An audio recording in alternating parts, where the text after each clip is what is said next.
Welcome to the Lebanon City Council meeting, July 8th, 2019. Call to order. And first thing on the Pledge of Allegiance, led by Mr. Wheat. I pledge allegiance to the flag of the United States of America and to the republic for which it stands, one nation, under God, indivisible, with liberty and justice for all.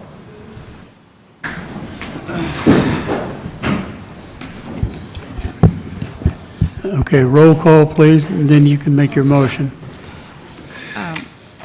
Councilman Kincaid. Present. Councilman Campbell. Here. Councilman Jones. Here. Councilman Robertson is absent. Councilman Copeland. Here. Councilman Wheat. Here and lonely. What?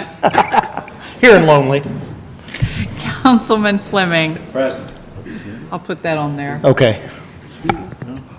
Okay, I need a motion, Mr. Copeland. I'd like to make a motion for tonight's meeting that Councilmember Heath, sorry, lead us this evening as we're missing our president and the mayor at tonight's session. I'll second. All in favor, say aye. Aye. All opposed? Don't forget that one. Okay, we have approval of the minutes from June 10th. Make a motion, we approve the minutes for June 10th. Second. Okay, all in favor? Aye. Okay, old business. I don't see any old business. Any of the councilmen have any old business? Moving on. No, sir. Seeing none, we'll go on to a new business. Kevin, I think you're up.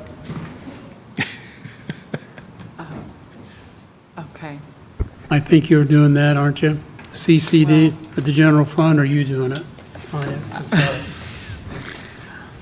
The resolutions, you have to do that. Does this need to be read? Yeah, it should be, yes. And then we'll have a public hearing. Right. Yeah.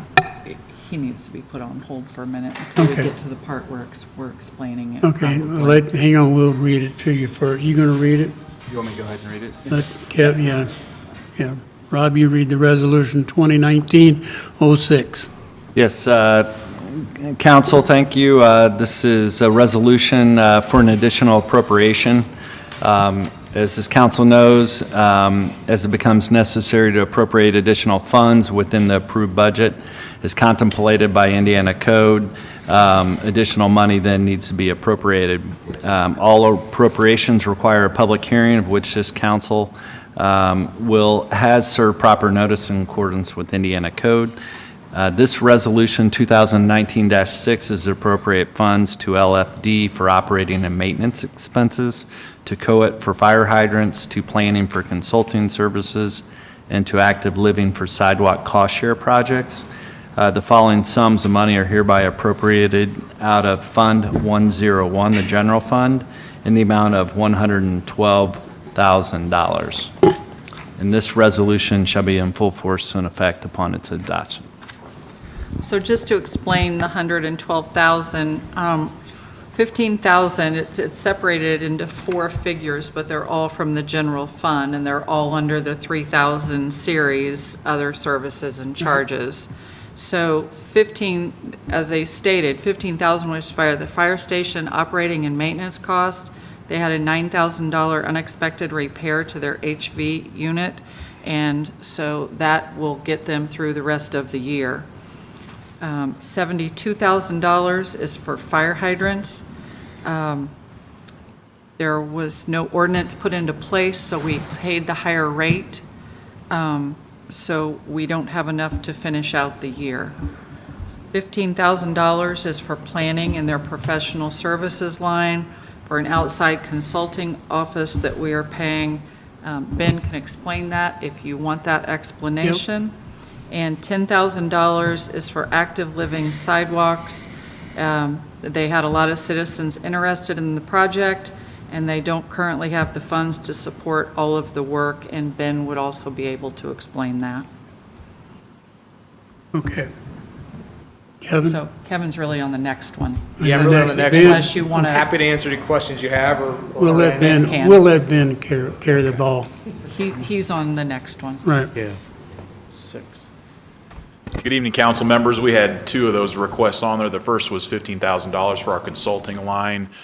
We have an outside consultant helping us put together essentially the financial deals for the two downtown projects we're working on, the Big Four Crossing and the Shift projects. Those are costs that we weren't anticipating when we went into budget time last year. Those have come up since then. They're helping us put those fairly unique financial deals together, and this will help get us through the next couple of months of bills with that company. The $10,000 for the side is for the 50/50 sidewalk cost share. We've seen a real big uptick in demand for that program this year. I'm assuming primarily because it went for the cost share change is now just a 50/50 program, so it's a little bit more beneficial to the residents. We essentially ran out of money halfway through the year, and we have additional people that are inquiring about the program. There's a lot of demand for it, a lot of need for it as well.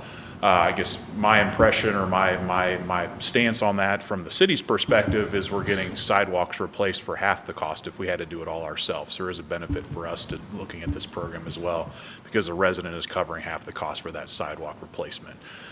So those are the two requests, and I'd be happy answering questions if there are any. Consultant, the 50,000? 15. 15. Oh, 15. Yes. For the downtown projects? Yes. Is that somehow, do we recoup that later on down the road? Well, I guess in property taxes if the property is developed. So this is helping get us through negotiations with the developer, working on our behalf to put together those financial deals that are somewhat unique. It's not something that the city has done before. It's not something that there are communities in Indiana that have done them, but not many, and this firm that's helping us has quite a bit of experience, extensive experience doing that, so. Okay, thank you. A quick question too. When you were talking earlier, when you talked about the 15,000 for the planning and consulting, you mentioned RDC, did you? Is I this did. their original project downtown? They are, the projects are in the downtown. Right. Is this covered by what they had done, the construction, or no? It's not? No, this is there on Main Street or on Meridian Street, right, Ben? Is that what you're This talking about? would be the Big Four project on Meridian Street, Okay. and then Right. the Shift projects on Lebanon Street. Right. Okay. And then about the active living, you want to explain that again? Yeah, so we had $20,000 in the budget for this year for the 50/50 sidewalk cost share program. We've had a significant uptick in demand from residents. So what this program does is, we obviously have some other sidewalk money that we use and we spend to cover the cost of sidewalk projects like what we did on Lafayette Road this year. But this program allows residents to come in and say, hey, my sidewalk's in bad shape, it needs to be replaced. We cover half of the cost to replace that sidewalk and they cover the other half. So from their perspective, they're getting their sidewalk replaced sooner than they have otherwise if they had to wait for the city to, as part of our overall sidewalk program, to replace it. From the city's perspective, we're able to replace the sidewalk and we're only having to pay half the cost to get it done if we were doing it ourselves. But it's been very, very popular this year with the change to 50/50 from what it was before. So when you say interested, do you have a waiting list of people? We do. We've already got 4 applications in right now that we're not able to fund, and we just had, I know another person in the office today asking about it. And just to make sure everybody's clear, it is the property owner's responsibility to replace the sidewalk. Am I correct?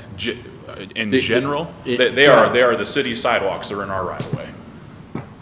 Not in So every, sidewalks not in are- every case. Not in every case, it's not. The sidewalks we're replacing are in the city's right of way. Okay. I thought, I live on Grant Street. I thought if I replaced the sidewalk, I was responsible for it. If you replace it, anyone can replace a sidewalk as long as they meet our standards, but if you're looking for assistance from the city, they're in the city's right of way.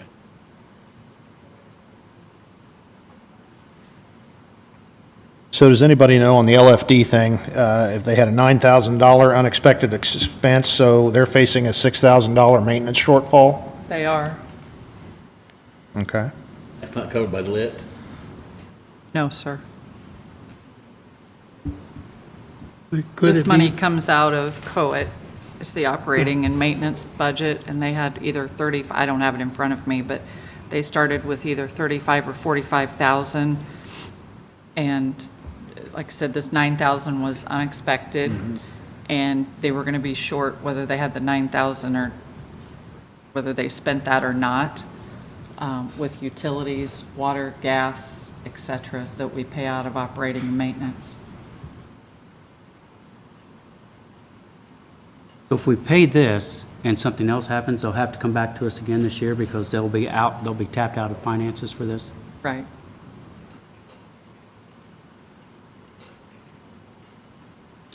Are they tapped out of finances now for this? Yes, that's why we're here. That's why we're having to do an additional.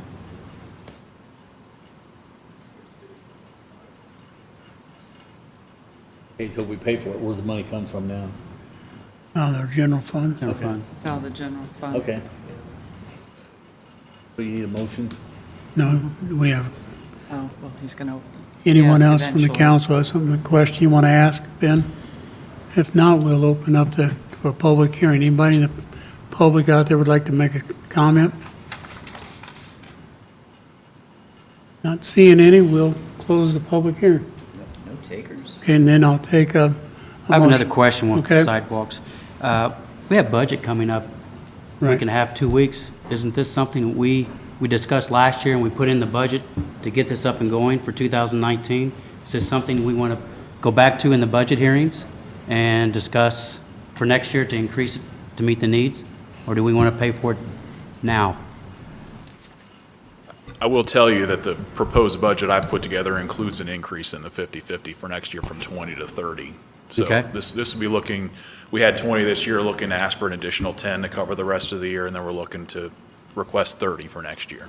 Okay. My question to you, Ben, is what happens if we have 10 more after that one, before the end of the year? You going to come back and ask for more money? I'm making this request, this is the last request I intended to make, so. Well, I understand that, yeah. but the budget is empty, right? If, after this 10, the budget will be empty for this year. I anticipate that 10 will cover it, but I guess we'll see. But it is empty right now, though, It is correct? empty right now. So if we have nothing to give, we just put them at the top of the list for next year, if that's the way we do If it. there wasn't an additional appropriation, yes, that Right. would be what we would need to do. That's, They need to come to the if you have a speaker. question, come up to the speaker, please. And if you give your name and address, please. And we've already closed the public hearing. I closed the public hearing, but I'll let him speak, and then we'll So be is done. that part of the public hearing or it's not? It's part of, well, He yields the time. He yields it's the a time. public comment, so. Okay. Thank you. Just trying to figure out how to word it. Councilman, I appreciate it. My question about the sidewalks is, if Your you're name? You need your name and your address. Bruce Adkins, 410 East Noble, 1016 South Hamilton. There's two addresses to the home. The property line is on the inside of the sidewalk if you're in a subdivision. So the property line, my neighbor across the street, his property line goes to the center of the road. So even though I have to cut the grass, do I have to also, and it's not on the property, do I also have to replace the sidewalk? That was my question. Ben, you want to answer that? They were kind enough to do one side already. So where the sidewalk is in the right-of-way, it's the city's responsibility to repair, maintain, or replace sidewalks, but we have limited funds to do that, so we prioritize sidewalks in any given year based on funds available. So in this case, if this gentleman has a sidewalk that may be up for replacement, it may be on our list for 2023 before we'll get to it. So the 50/50 cost share allows them to say, look, I'd like to move this up the list. I'm willing to invest half the money to make sure it gets done this year as opposed to when the city will be able to get to it based on funds available. Okay. Okay. Ben, could you explain that process when somebody asks for the 50/50? What commitment do you have? How does that work? So we get our bids every year on sidewalk replacement. They're required to use our contractors. And so we get an estimate on the sidewalk replacement using our contractors. And then let's see, how does it work? We pay the contractor the full amount, and then the homeowner reimburses us the 50%. but they do use our contractors, so we Is can that, is ensure that like payable when done? I mean, how's that work? Yes. Okay. Yes. Okay. Any other questions? Do we have any defaults on that so far? We have not. Okay.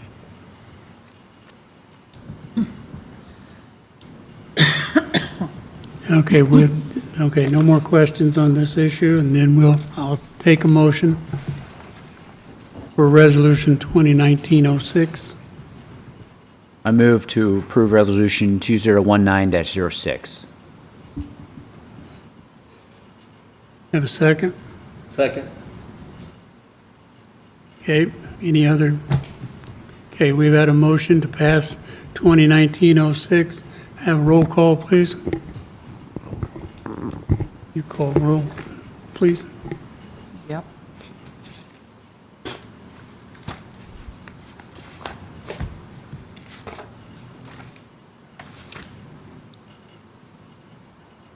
Do it, So Dick is right, goes last. right, He's not here. yeah, Top to bottom. that's fine. Yeah. Mike Kincaid, Yes. Keith Campbell. Yes, Morris Jones. Yes. Dick Robertson's gone. John Copeland, Yes. Brent Wheat, Nay. Dan Fleming. Yes. Thank you. okay. Next order of business is Resolution 2019-07, and this is you, Kevin. Okay. This one's me. This is for you. Rob will read it, and then, right. Okay, thank you. Council, Resolution 2019-07 is again an additional appropriation. It is, whereas it's been determined it's necessary to appropriate more money than was originally appropriated in the annual budget, and this is to appropriate funds to CCI and CCD for utility reimbursement, construction, engineering, and contingency. And the money's going to be appropriated out of funds 401 and 402 in the amount of $460,000. If I can just, I'll start off and then And Kevin Kevin can then come in. So we had an NDOT project on Indianapolis Avenue, Phase 2. That project was for $521,395. I'm rounding that off. We were reimbursed by NDOT $417,115.80. That was the 80% that they reimbursed us. So the city had 20% that we needed to pay to the utilities. So that $104,278.95 is within this $460,000. Sure. And the rest is from Kevin. Okay. I wanted to maybe back up a second too, and Tanya can back me up on this, and I don't have maybe all the specific numbers, but CCD and CCI, cumulative capital improvement, cumulative capital development, are two funds that we get deposits from the state of Indiana every year. We have been saving up these deposits and not spending them. For the most part, we've had some expenses on Indianapolis Avenue as the project has went along, design fees, right-of-way acquisition fees. But it has been our intention since Indianapolis Avenue Phase 1 from Hendricks Drive all the way south to the fairgrounds that we were going to fund that through our state-issued CCI and CCD distributions. We have the money in the CCI, CCD funds to pay for the Indianapolis Avenue project, both Phase 1 and now Phase 2. And we've always been just anticipating saving this money up and using it to fund the project, to fund our portion of the project. The state will also then fund their portion through their federal grant programs. So, but we have to take the funds and then appropriate a portion of the fund every year into our budget. And that's the problem. Call it my naivete on coming into this position 2 years ago, didn't realize, I've been watching the fund balance, was not paying attention to what we were allocating from the fund. So we have the money in the CCI, CCD funds to pay for our portions of Indianapolis Avenue, and we've been saving for this day. But last year we went through budget season, we never talked about what the appropriation should be for CCI or CCD. And shame on me, I was just looking at the fund balance, said I've got all the money I need to fund this project, and we went to contract with the state, and we've been moving that project forward. But as expenses have came in, we're now going beyond the budgeted appropriation. And so what we're asking for is just to appropriate another $460,000 from that fund, which I believe has roughly $900,000 in the fund. This will, okay, I'm not sure of what that number is. I know this will deplete CCI because there was $300,000 there, less the $63,000 that we appropriated. Right. When I said 900,000, I believe that was the balance at the beginning of the year. Okay, then, right. Right. But we've spent, What we've spent a lot of that, and basically we're asking to appropriate the remainder of it. Well, Right. not the remainder, there'd still be a little bit left. there will be a little left. And this will get us through the utility reimbursement agreements that we have to pay for. This will also then pay for the construction inspection contract, our portion of that we have to pay for, as well as to provide for contingencies. So there is a significant level in that 460, includes about $260,000 of contingency money. What if? We've already had what ifs.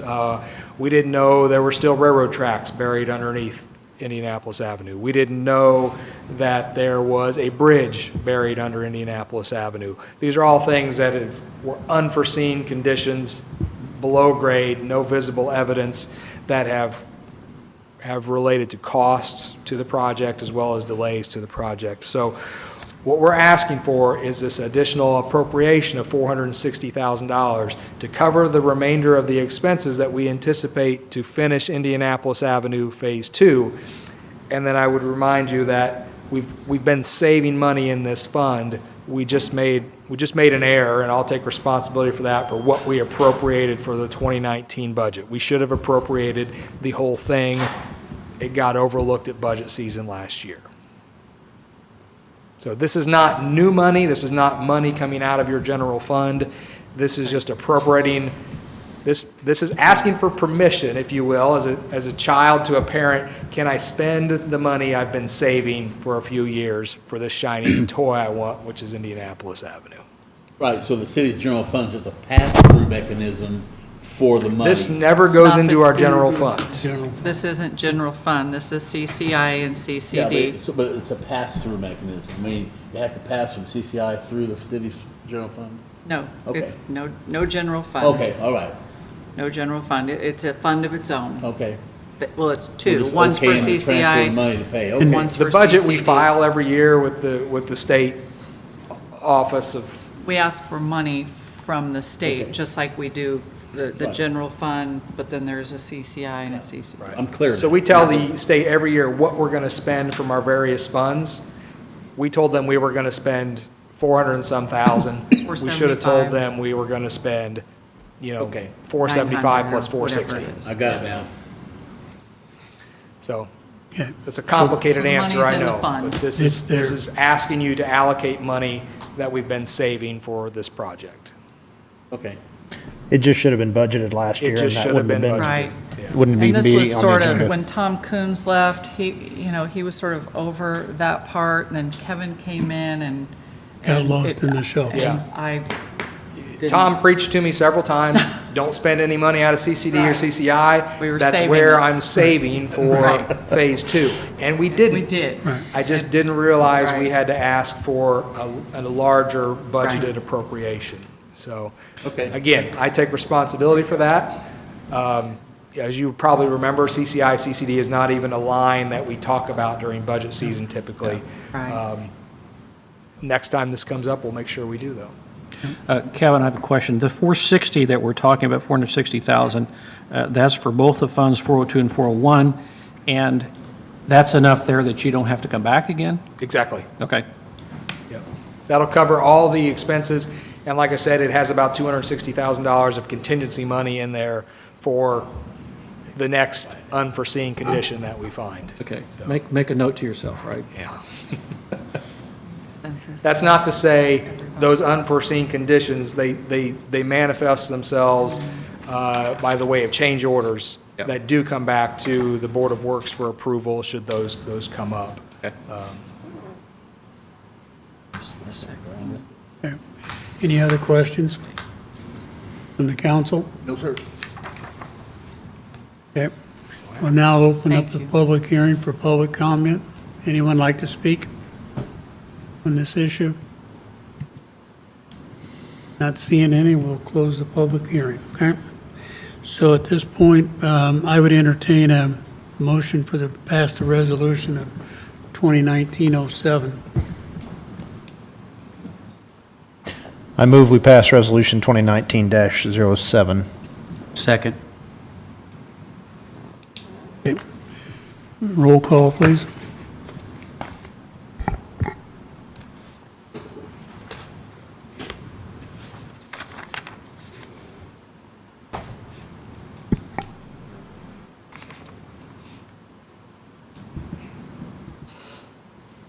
Councilman Kincaid, Yes.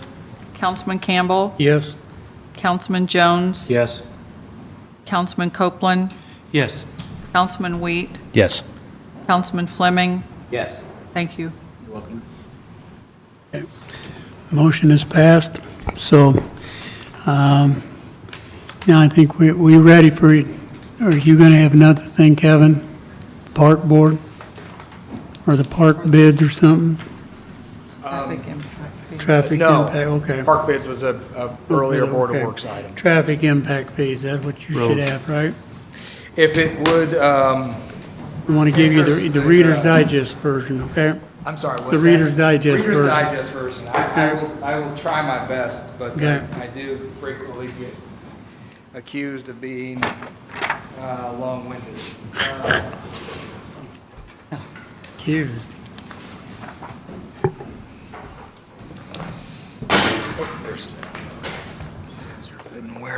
Couldn't find it there for a second.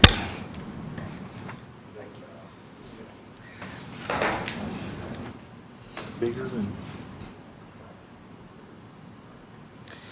Okay, I do have a brief PowerPoint. Some of you have seen this before. It's only 13 slides. I'll go through it very quickly, and then there could be more discussion, but I thought this was probably the best way to quickly get information into your hands as well as the public's hands to answer some of the common questions that would be coming up. So this is to discuss impact fees.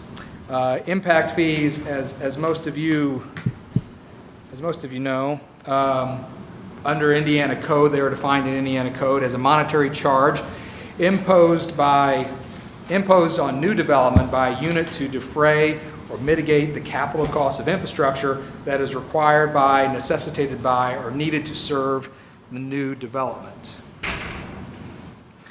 There's a couple things that come into this as you're talking about decisions on impact studies.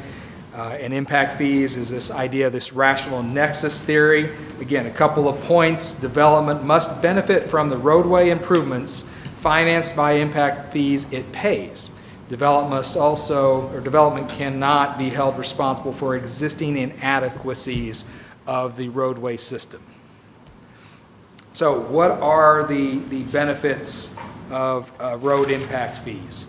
So what road impact fees or what a road impact study will do is look at existing traffic and roadway data. It creates a record of our intersections. It creates a record of our traffic counts on our roadways. It provides a record of those existing intersections, those existing roadway geometries, and what is controlling traffic in those elements. A road impact fee will also create what is called a roadway improvement plan, which is, if you will, this is what we need now and what we need if and when development comes.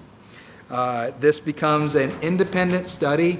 That this is not me telling you what I think needs to happen as development comes. This is an independent fully recognized engineering study that will provide those recommendations for us. The benefits, and this slide is more about benefits to the public. What this does is it allows new development to really bear the brunt of impacts to our roadway infrastructure system, not the existing residents. So this will provide a mechanism that developers will pay for those required upgrades. It reduces the potential for future tax levies, future tax increases that might be needed to pay for road projects. Again, road projects that are necessitated by development. And it allows our road infrastructure to keep pace with the development. And that's really the crux of this process. It allows us to put an ordinance and a fee system in place where developers will bear the cost, and we can provide an infrastructure system, a road system for our residents that will keep up with the demands of development. Other benefits to developers. There's not a financial benefit to developers, but what this does do is provide for a consistent and simple way for developers that are coming to town. They're going to know exactly what the upfront costs are. They're going to know when their project is generating an industry engineering standard number of car trips in a 24-hour period, that this is the fee that they will pay based on those number of trips. This means that we are not negotiating with each developer on what we think they need to do. We have a study that looks at our entire roadway network and says when development comes and the intensity at which it comes, this is the fee that you pay. So again, it keeps things very even playing field, upfront, simple, and consistent for our developer friends. Initial steps. This creates a zone improvement plan. This is like a study area. We would propose that the study area would roughly look like Center Township and maybe some of the periphery areas as you get near Whitestown and you get onto the major road networks that come into the city, 39, 32, and the interstate, and make sure that the areas where development is most likely occur, that we can accommodate for that. This looks at a 10-year horizon. This identifies all the intersections and roadways and looks at the future growth that our planning, our comprehensive planning, is anticipating in and adjacent to these areas.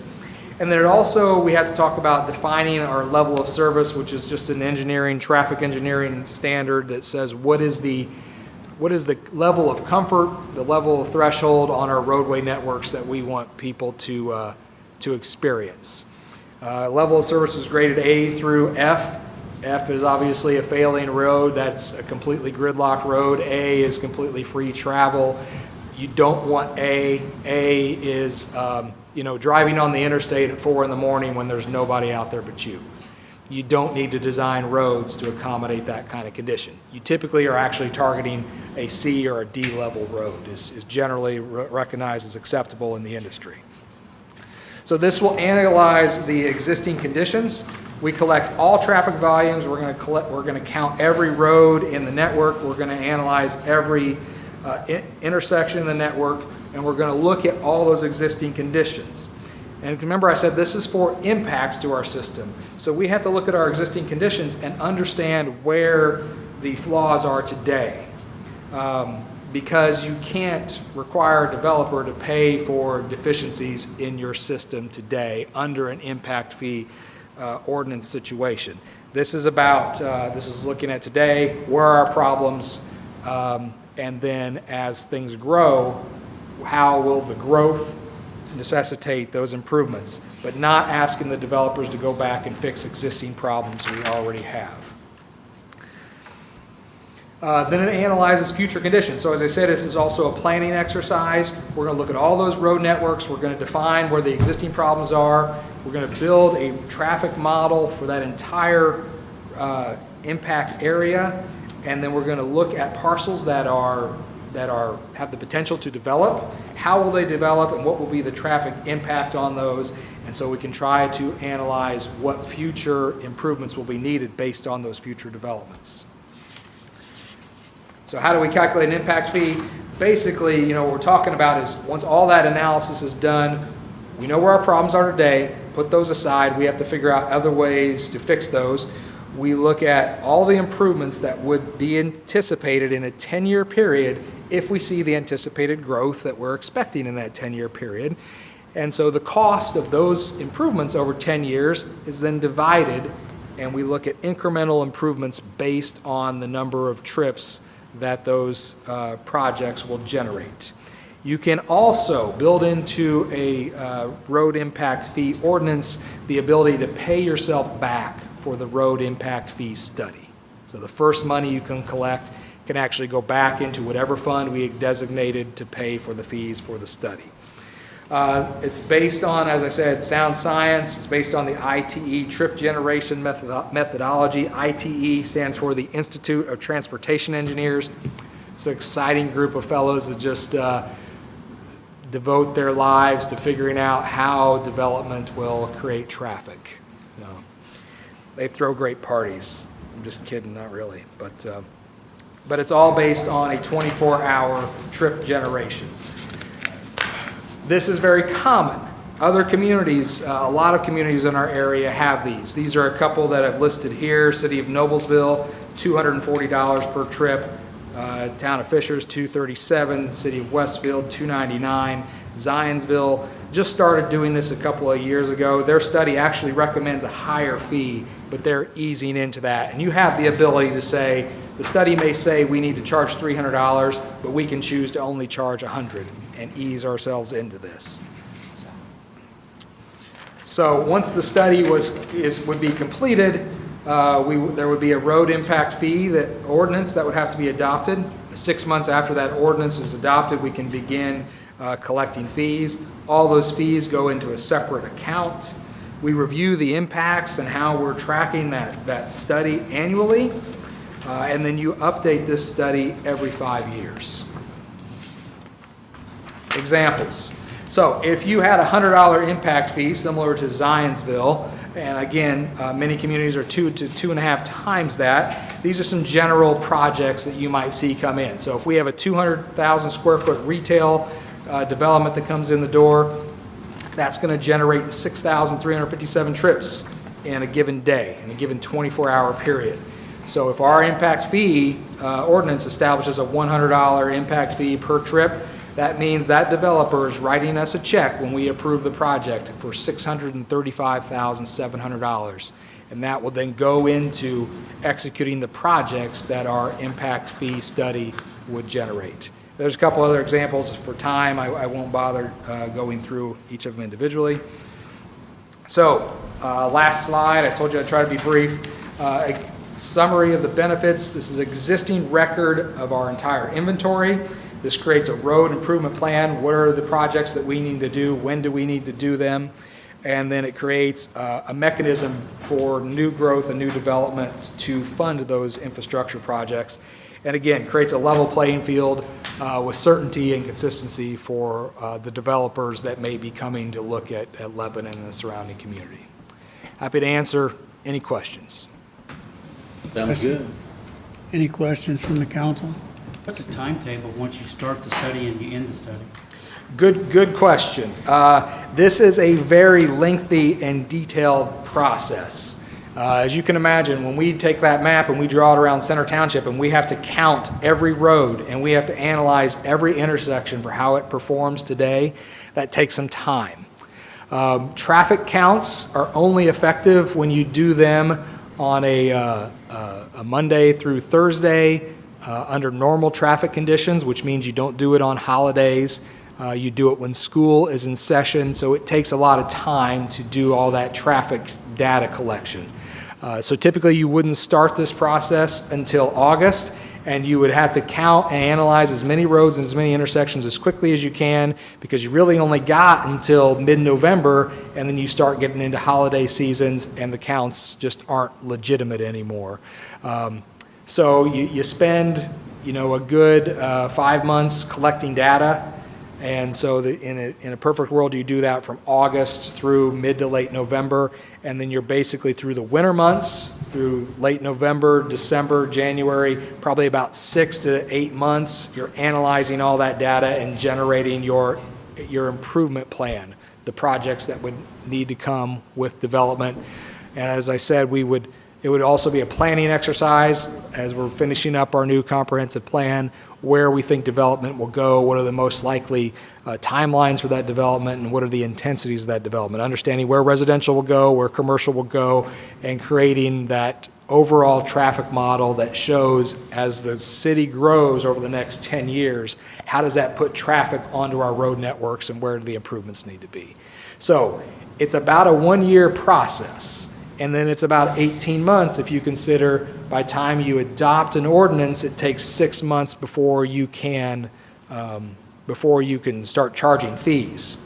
So from today, if you said go, and tonight is just an informational meeting, we haven't appropriated anything, we would start counting in August, count through the fall, analyze till early next summer, come back to you with a road impact fee ordinance. If that were adopted 6 months later, so you're looking at the beginning of 2021 before you would be able to collect any fees, which is where I really say time is of the essence, because we all have seen the new growth applications coming in the door, the new development applications, and none of that between now through the end of next year could we take any fees from.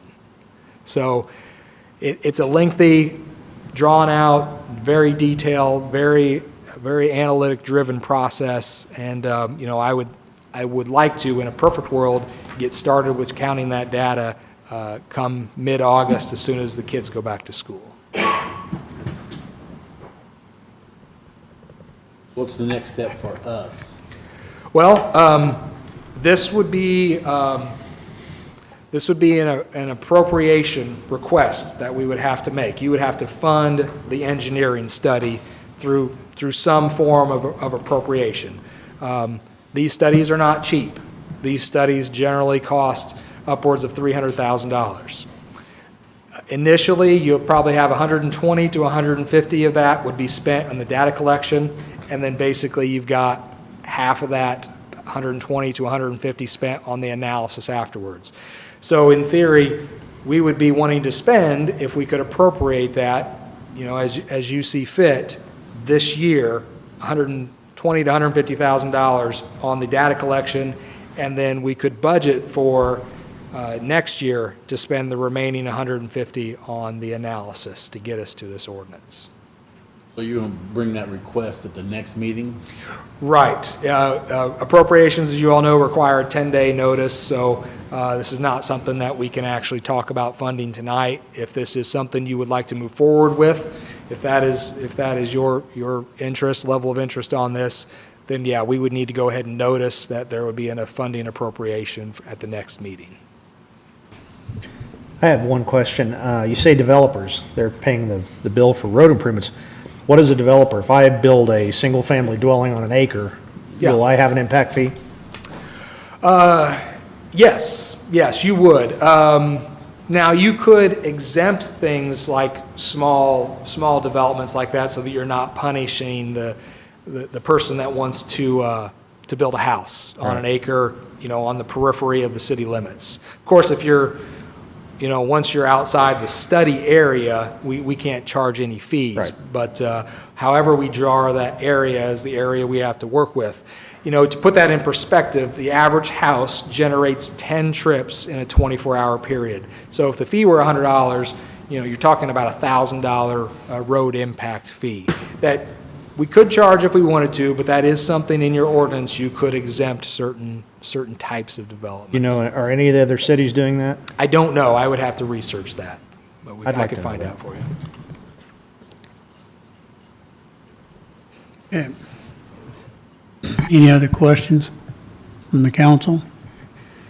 No, I think that's pretty much the only thing I'd like to say, though. At the next council meeting, can you have this company come and make a formal presentation to this council? Absolutely, yes. So have them here in 2 weeks. Okay? Very good. We'll do that. All right, so the public can see them and ask questions, okay? Very good.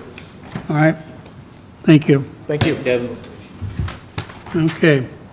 I think that's all the new business that we have. And then we also need next to pay the claims. Make a motion, we pay the claims? We have a motion to pay the claim. We have a second. Second. Second? All in favor? Aye. Aye. Okay, the next regular city council meeting is scheduled for Monday, July 22nd, 2019, and there's one last motion. I move Mr. to Reed, adjourn. I think you're senior tonight. It's been a weird night, so I'll go ahead and make the There you motion go. that we adjourn. There you go. Second. Second, yeah. Sure, I'm sorry. I withdraw my,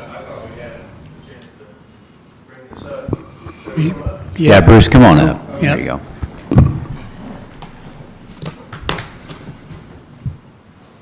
We're not adjourned? No, I've withdrawn my motion. yeah, Okay, thank you. we're fine, thank you. Yeah, Councilman, my name's Bruce Atkins. Right. Our address is 1016 Hamilton Street. There's 3 of the utility line metal poles that are, 2 of them are in dangerous positions, and one of them has a failure where the concrete is blowed out over by the fairgrounds. It needs to be replaced, the concrete underneath of it.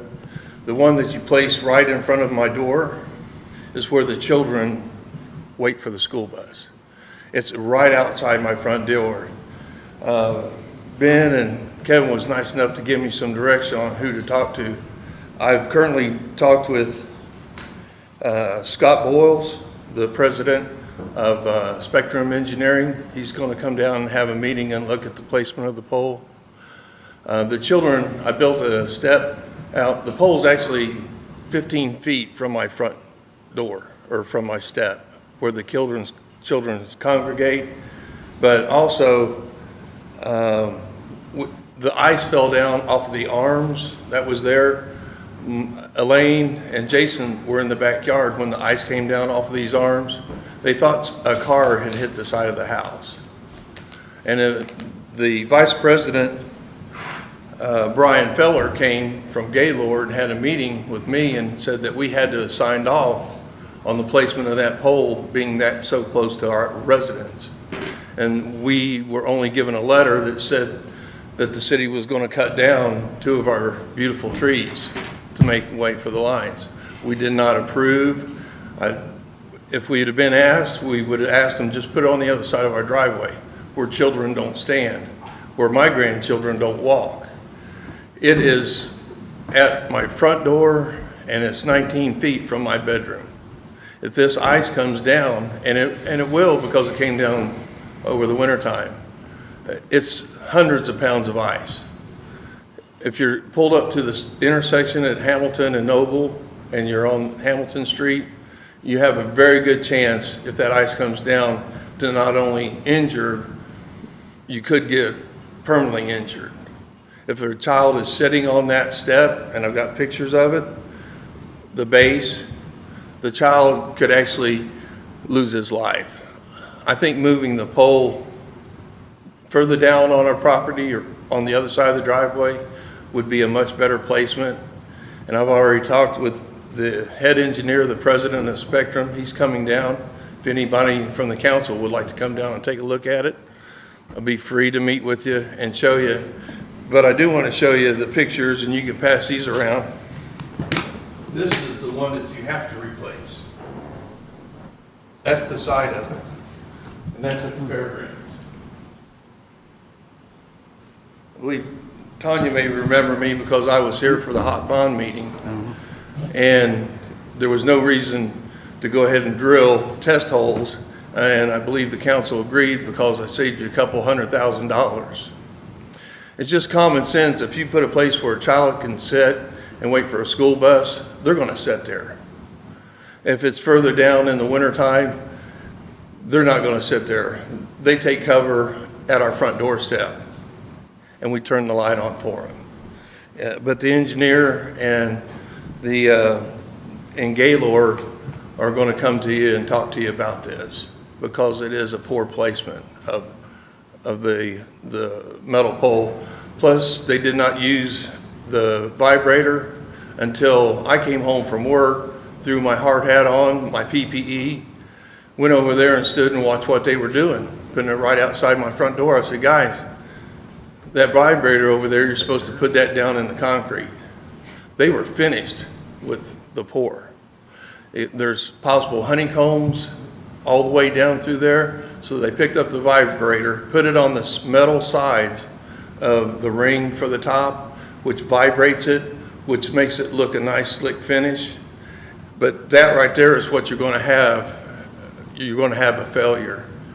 You're not just going to be playing, you know, if that pole won't come down because of the cables, but still, you take a chance on hurting somebody, I think it's worth the cost of moving it down, and I'd appreciate it if the city council would approve it when it comes down there, and be glad to talk with anybody to come down and take a look at it, and I'll pass around some pictures when it's over with, or show you after this is over with, that, you know, and I do have an associate's degree in engineering, architectural engineering, so I'm not talking out of turn.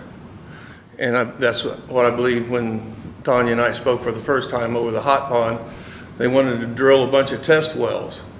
You're trying to fill a hole that couldn't ever be filled. You're just wasting money. So, but this could actually save a child's life, and I would really hate for this town to lose a safety record when it could have been very well prevented. And I appreciate your time. Bruce, what was your address again? 1016 South Hamilton. It's at the intersection of Hamilton and Noble. Yep, okay, that's what I thought. And our mailing address is 410 East Noble. The bait shop this is the 50th year that Doyle's Bait and Tackle has been in business. Yeah, I ran into you over there. I was knocking doors. You were out there working on the roof. Yeah.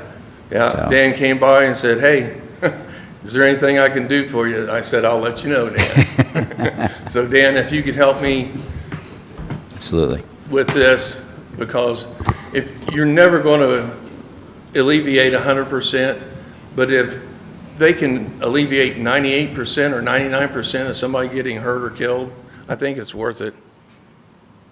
Well, I'm sure we'll pass along the information for you, and we'll keep an eye on it. The mayor's response was, "That's what we have insurance for." And that's why I came to the council today. Well, I hope you don't take That's this- not our response, I don't think. We'll Thank look you, at sir. it and see, and we'll pass that along also to our Yeah, utilities. and come down and talk to me. Be Yep, glad to see so, you guys. I understand that, so thank you for telling us, and we'll go from there. Yeah, and the one at the bowling alley, the Right. arms stick out over his main entrance. Right. It's a similar situation. So you have 3 metal poles that need safety addressed. Well, they'll take a look at it. Okay, Yep. thank you, gentlemen. Thank you. Ladies. Thank you for your time. Okay, any other questions? If not, I'm ready for the motion. Mr. Wheat? I move that we adjourn. I'll second. Second. All in favor, say aye. Aye. We're adjourned. Thank you. Have a good evening. Thank you, Matt.